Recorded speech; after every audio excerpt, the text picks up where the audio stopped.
Disebutkan dalam riwayat ini dari Amr bin As radhiyallahu anhu, beliau berkata, di Madinah pernah terjadi suasana yang menakutkan. Dikatakan oleh sebagian ulama hadis adalah terdengar suara gemuruh, seperti ada suku-suku dari luar Madinah yang mau menyerang, gitu loh, kayak ada orang lagi mau menyerang. Maka aku datang kepada Salim Maula Abi Hudzaifah. Pada saat itu dia sedang duduk dengan ihtiba. Ya, itu sudah ada dilihat footnote-nya, duduk sambil memeluk lututnya dan menghenuskan pedangnya, memeluk sarung pedangnya dan menghenuskan pedangnya. Lalu aku mengambil pedangku dan melakukan apa yang dia lakukan. Maksudnya, yang dimaksud tadi saya bilang ini perlu pemahaman teman-teman sekalian. Ulama hadis merincikan. Jadi Salim waktu mendengar gemuruh tadi, orang semua sibuk nih. Ini suara orang Madinah mau diserang, lagi sibuk menyiapkan segala macam hal.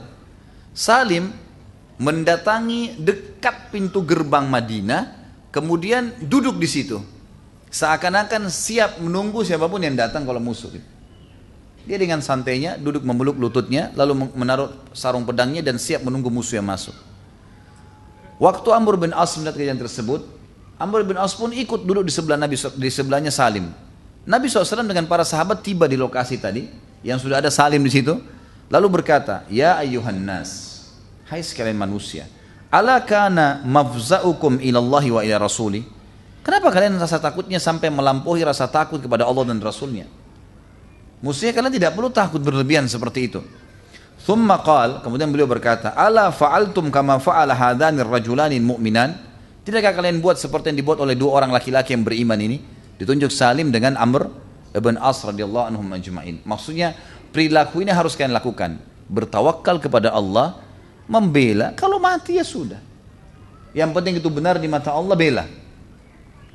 Ini saya berikan judul khusus sebenarnya adalah bagaimana tidak bolehnya menunda kebaikan dan amal yang baik dalam Islam, dan tidak boleh ragu dengan yang dijanjikan oleh Allah dan Rasulnya. Ini maksud yang ditekankan di sini. Kemudian Umar bin Khattab juga pernah memuji Salim di zaman khilafahnya beliau.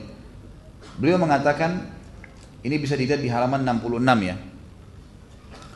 Beliau mengatakan bahwasanya kalau seandainya Salim masih hidup, ya, karena Salim ini mati syahid, nanti kita bahas fadilah setelahnya, mati syahid di perang Yamamah. Ini di zaman Abu Bakar radhiyallahu anhu. Di zaman khilafah Umar, Umar berkata, kalau seandainya Salim masih hidup, maka saya akan tunjuk Salim menjadi khalifah, pengganti saya. Maknanya kata ulama hadis, kalau Salim Maula Abi Hudzaifah masih hidup, Umar tidak akan mengumpul 6 orang yang dijamin masuk surga, Uthman, Ali, Talha, Zubair, Abdurrahman bin Auf dan Sa'ad bin Waqqas. Umar tidak akan kumpulin mereka, langsung tunjuk Salim saja jadi khalifah. Berarti makna lainnya adalah Salim di mata Umar bin Khattab memiliki kedudukan yang layak menjadi pemimpin kaum muslimin, padahal ini mantan budak. Ini menandakan kedudukan yang luar biasa kata ulama, karena memang ini kedudukan seorang yang membaca Al-Quran, ahli Al-Quran, menguasainya, dan juga dia orang yang pemberani.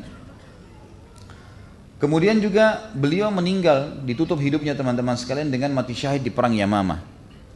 Perang Yamamah ini terjadi pada saat Nabi SAW sudah sakit parah teman-teman sekalian, di akhir hidup beliau SAW, di akhir tahun 10 Hijriah, di awal tahun 11 Hijriah.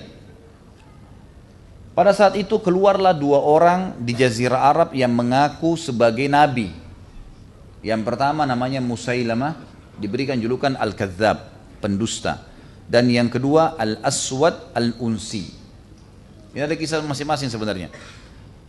Si Musailamah Al-Kadzab ini pernah datang kepada Nabi SAW dan berkata, datang, dia punya teman-teman sekalian 100.000 orang personil, ya, anggota sukunya. Dia bilang, hai Muhammad, saya mau beriman pada kamu, tapi ada syarat satu. Kata Nabi SAW, apa itu? Nobatkan saya menjadi pelanjutmu. Artinya kalau kau mati hai Muhammad, gitu kan, saya harus jadi nabi juga. Gitu. Ini bukan jadi khalifah ya, menjadi nabi, minta jadi nabi juga. Kata Nabi SAW, itu haknya Allah. Gimana cara? Bukan hak saya gitu. Dia bilang, hai Muhammad, saya punya 100.000 orang yang bisa membela kamu, gitu kan? Kata Nabi SAW, itu haknya Allah, tidak mungkin. Sudah penutup Nabi, bagaimana caranya ada Nabi lagi setelahnya? Sebagian ulama hadis mengatakan dia minta menjadi khalifah. Nabi SAW mengatakan tidak mungkin, itu haknya Allah, tidak bisa saya tunjuk sekarang. Maka dia pun pulang ke kaumnya, lalu dia nobatkan dirinya menjadi Nabi. Ini kalau teman-teman ikutin, pernah saya sampaikan ada kisah yang unik tentang Musailamah al-Kadzdzab ini. Jadi Allah SWT bongkar mempermalukan dia ya di zaman Nabi SAW masih hidup, di akhir waktu dia mengaku Nabi nih.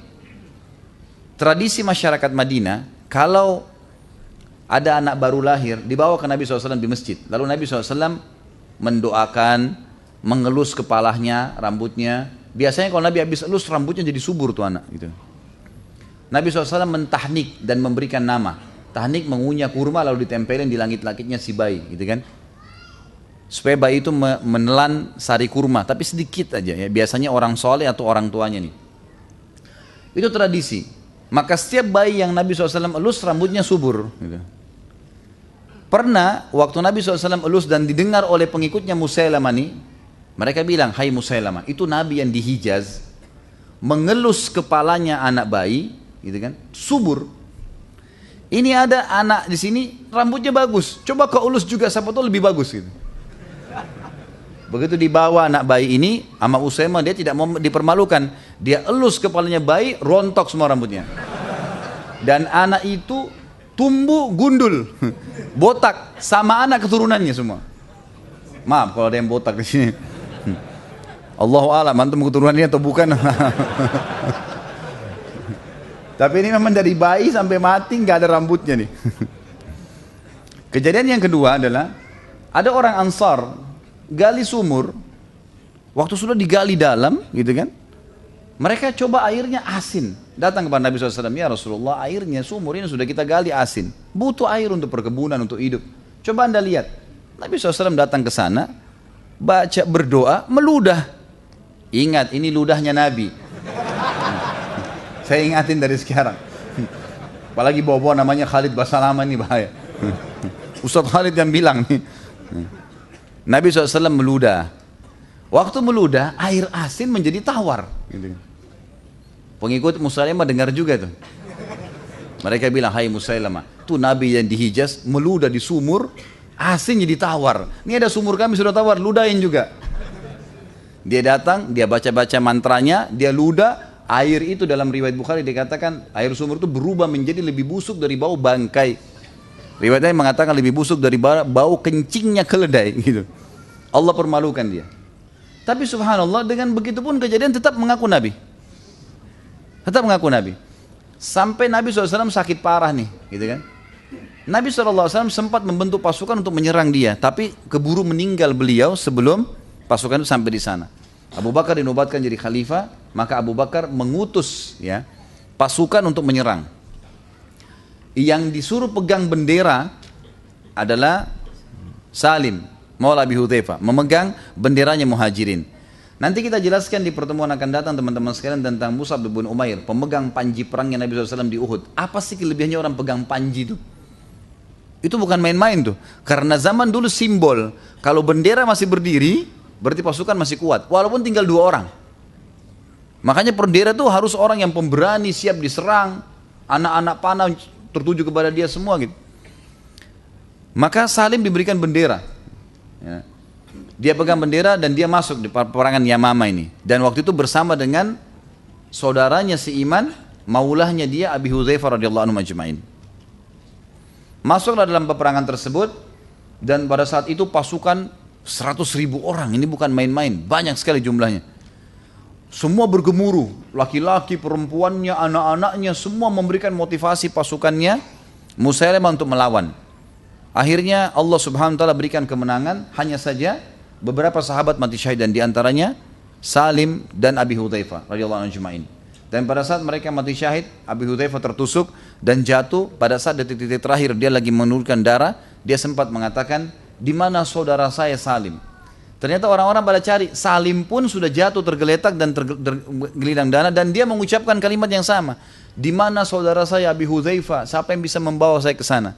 Maka orang-orang pun mengangkat, menopang tubuhnya Salim dibawa ke Abi Hudzaifah. Begitu tiba, mereka saling baring, jadi yang satu baring kepalanya Misalnya ke hadap sana, yang Salim ditidurkan kepalanya menghadap sini. Jadi kaki sama kepala bertemu, lalu mereka saling memegang kaki, lalu keduanya mati syahid radhiyallahu anhum ajma'in. Makanya dikatakan mereka mati syahid di dalam kancah peperangan. Tentu mati syahid juga punya kelebihan tersendiri dan ini ada fadilah sendiri. Allah Subhanahu wa taala menutup hidupnya dengan mati syahid dan ini sudah cukup saja hadis-hadis Nabi SAW yang berbunyi orang yang syahid tidak akan ada fitnah kubur lagi bagi dia, tidak ada pertanyaan malaikat di kuburan, tidak ada lagi timbangan amal hari kiamat, masuk surga tanpa hisab dan bisa menunjuk 70 keluarganya dibangkitkan bersama masuk surga dan juga akan dibangkitkan dari jasadnya yang berdarah keluar darah yang utuh. Saya sempat lihat ada cuplikan tapi belum lengkap sebenarnya, saya tidak tahu itu baru diangkat atau tidak, tapi ada cuplikan pada saat dipasang pagar di wilayah Uhud, peperangan Uhud. Ini juga akan saya jelaskan sebenarnya pertemuan akan datang di Mus'ab bin Umair. Itu waktu diperbaikin tanahnya, mereka sempat ada tanah yang longsor, diperbaikin dan ditemukan jasadnya Hamzah radhiyallahu anhu. Dan itu ternyata darahnya masih mengalir sampai sekarang. Nanti akan kita bahas di masalah Hamzah itu. Tapi mati syahid punya kelebihan teman-teman sekalian, dan saya sarankan diri saya, terutama saya mulai dengan diri saya dan teman-teman di sini agar selalu merindukan syahadah ini. Karena memang kata Nabi SAW, man talaba syahada bisidq ballagahu Allahu manazil syuhada wa in mata ala firashi. Siapapun yang ingin mati syahid, rindu memang dari hatinya mau itu, dia tulus untuk itu, maka Allah akan berikan dia kedudukan mati syahid walaupun dia mati di atas ranjangnya, gitu kan?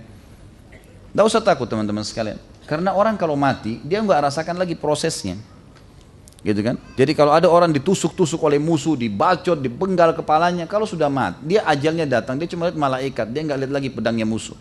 Dia nggak rasakan lagi tusukan mereka, dia nggak rasakan lagi bom yang dilempar kepadanya dan seterusnya. Karena mati akan datang. Maka orang beriman faham masalah ini. Mati sebuah pintu yang membuat dia kepada kehidupan abadi yang dia akan rasakan nanti. Maka tidak boleh rasa takut semestinya. Dan harus kita rindukan. Dan ini yang tertanam pada diri sahabat termasuk Salim radhiyallahu anhu, begitu juga dengan maulahnya atau tuannya dia Abi Hudzaifah radhiyallahu ajma'in. Jadi ini teman-teman sekalian penutupan bahasan kita. Mudah-mudahan apa yang kita bahas hari ini bisa menambahkan wacana kita dan juga memberikan kita gambaran tambahan ya, dari kisah serial para tokoh pahlawan sahabat ini. Dan insya Allah kita ketemu lagi di pertemuan akan datang.